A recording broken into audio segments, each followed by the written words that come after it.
లేపు, ఇంకా పైకి లేపు, లేపు.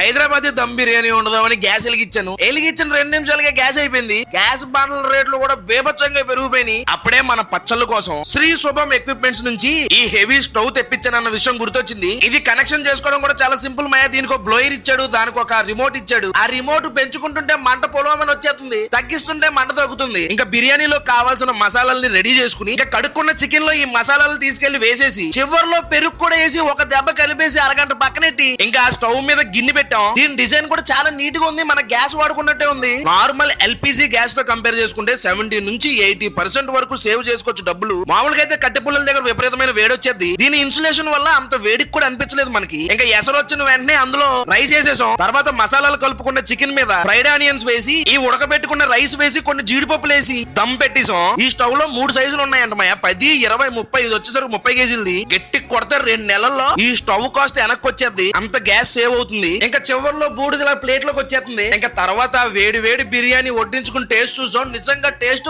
వేరే లెవెల్ వచ్చింది. మీకు కూడా ఈ స్టవ్ కావాలనుకుంటే స్క్రీన్ మీద కాంటాక్ట్ నెంబర్ ఇచ్చాను. అలాగే ఈ వీడియోకి లైక్, షేర్, సబ్స్క్రైబ్ మర్చిపోతూ ఉంటాను. మరి జై హింద్.